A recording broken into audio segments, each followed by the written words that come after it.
Oi, gente, tudo bem? Aqui é a terapeuta Bruna e hoje vim falar com vocês sobre chantagem emocional dentro da família. Vamos conversar sobre esse tema. Eu destrinchei aqui uns textos que eu achei muito bons, que vão nos ajudar a reconhecer essa forma de manipulação. Na verdade, o que é a chantagem emocional é quando o outro tem uma intenção de nos manipular, fazer com que a gente faça algo que eles queiram. E por que eles querem que a gente faça algo que eles queiram? Porque eles estão fracos para conseguir aquilo sozinho, né? É o desequilíbrio da emoção, da saúde mental, né? As pessoas estão bem desequilibradas nesse campo. Então, a pessoa que recorre à chantagem emocional, ela geralmente está insegura e fraca. Precisa recorrer à chantagem para alcançar os seus objetivos, né? E dentro da família, como tem a implantação de culpa muito grande, de medo muito cedo, isso se faz muito mais fácil, né? E geralmente, como a gente trabalha aqui também com trauma, e a gente está sempre falando de trauma aqui com vocês, acontece que essa chantagem aciona também alguns traumas. Então, a pessoa acaba regredindo. Regredir, que eu digo aqui, é uma regressão mais psíquica, né? Ela acaba acionando aquelas memórias e acaba fazendo de novo aquela condução que o abusador queria. Então, é bem complicado, tá? Então, vamos destrinchar aqui, acho que tem 5, pelo que eu vi aqui, que eu fiz. 4. 4 sinais da chantagem emocional. Vamos lá. Primeiro tipo de chantagem emocional é o tipo pressão ou ameaça, onde você deve obedecer por algum medo, né? Então, é feita uma pressão, uma ameaça para você, e aí por medo você obedece. Se você for uma criança que acionaram muitos medos e você está como adulto mais fragilizado, cair nessa chantagem emocional ou não sentir que não tem outra opção é o mais válido, né? O chantagista faz com que a pessoa não seja capaz de desobedecer porque está com medo. E a vítima assim acaba obedecendo, né? Quando não há medo e há o reconhecimento da intenção daquilo ali, a vítima já não faz aquele papel. E como é que ela consegue isso? Bruna, mas como eu consigo assim não ter medo mais da minha mãe, não ter medo mais do meu pai? Eu enfrento, eu vou lá e digo coisas na cara dele, nada disso, gente. É um fortalecimento interno, é uma dependência interna, né? A pessoa falar e não ter mais o trauma ou não ter mais o acesso para você comprar aquela ideia ou aquela briga, né? A pessoa não vai conseguir mais te manipular, você não tem medo mais daquilo, então a pessoa não vai conseguir fazer com que você faça as ações que ela queira, tá? Então a chave aí é sempre a independência emocional, gente. A chave da família disfuncional é a independência emocional, porque com a independência emocional a gente acaba reconhecendo as intenções e as coisas que eles querem fazer, tá? 2. Chantagem emocional que cria culpa. Por que a culpa é tão fatídica para uma criança que viveu no lar disfuncional, um adulto que está preso aos pais? Porque ele não tem o reconhecimento que ele é bom. A pessoa que é vítima de um lar disfuncional, que está presa e foi instalada muita culpa, aquela criança que foi muito xingada, muito criticada, tudo era culpa dela, muito espiada, vamos dizer assim, é uma criança que não tem certeza e acaba virando um adulto que não tem certeza se é bom mesmo ou mal.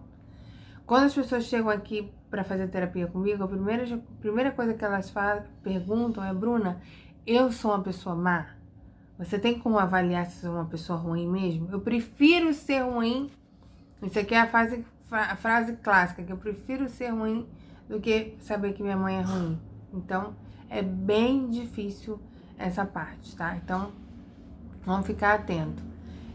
Fazer com que você se sinta mal é o objetivo dessa pessoa que está fazendo a chantagem, desse pai, dessa mãe, desse irmão, né?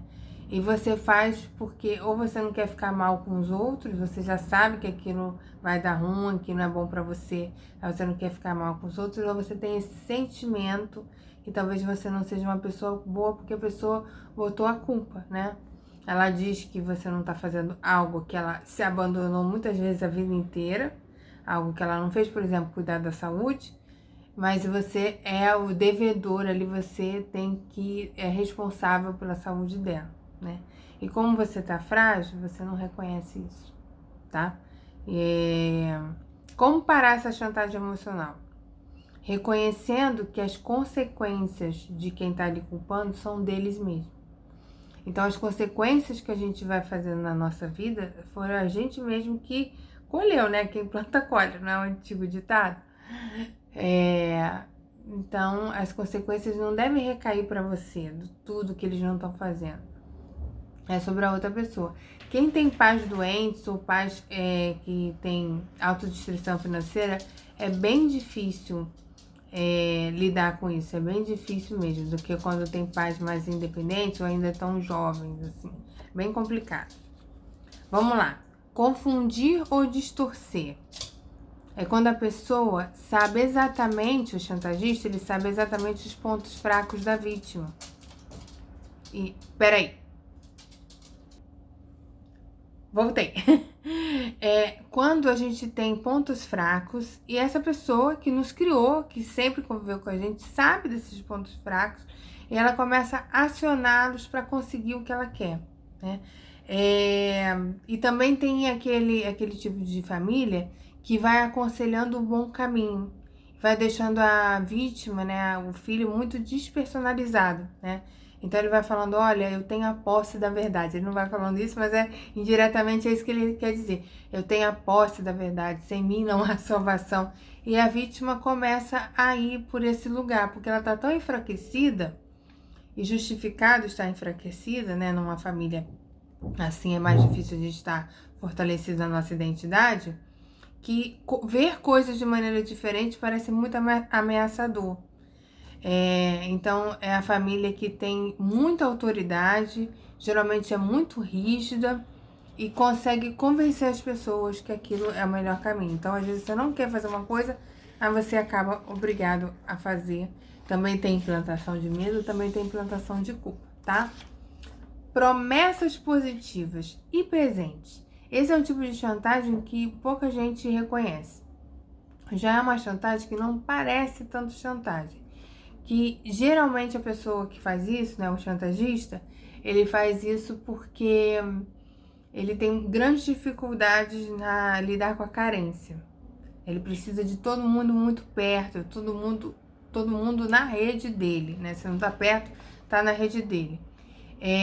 Que é a promessa de algo muito positivo, caso ele realize os desejos dessa pessoa. São pessoas que essa vítima ela vai ser premiada, ela vai ser presenteada. Então, o chantagista oferece algumas recompensas para convencer a vítima a fazer o que ele quer. Então, isso acontece muito em famílias que as pessoas dão a casa, né, pagam um casamento, e depois isso é muito cobrado. Ah, mas eu te dei isso, mas eu fiz isso por você, nossa, eu faço tudo por você. E a pessoa fica... Isso não é errado, gente. O problema é quando a pessoa perde a autonomia. Ela fica meio fantoche, muito manipulada, muito na rede da família. Não é errado a família dar uma casa, não é errado. O problema é como isso é cobrado, como isso é gestado, como isso é falado, como isso é cuidado, né? O equilíbrio desse ponto de dar os presentes é quando a ajuda é genuína e se faz sem cobranças, né?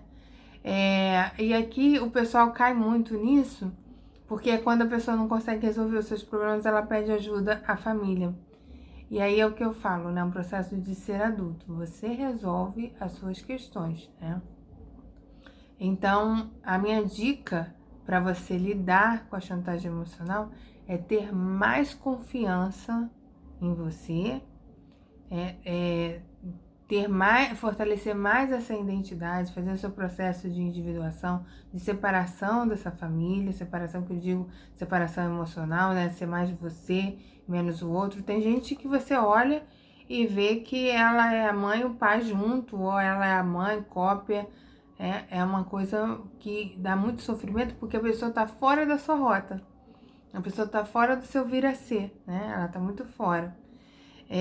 Então, escute também seu corpo. Eu tenho uma frase que eu coloquei aqui, eu achei muito interessante, eu vou ler para vocês. Sempre devemos observar nossas emoções. Quando nos encontramos frente a uma pessoa saudável, as emoções também serão saudáveis. Mas se estamos na frente de uma pessoa que é chantagista, é muito comum incômodos, mal-estar, frustrações e indecisões. Ou seja, aquela pessoa já aciona o pior da gente só ali com o corpo. Então, se escute, tá bom, gente? Então é isso. Um super beijo, a gente se vê. Tchau!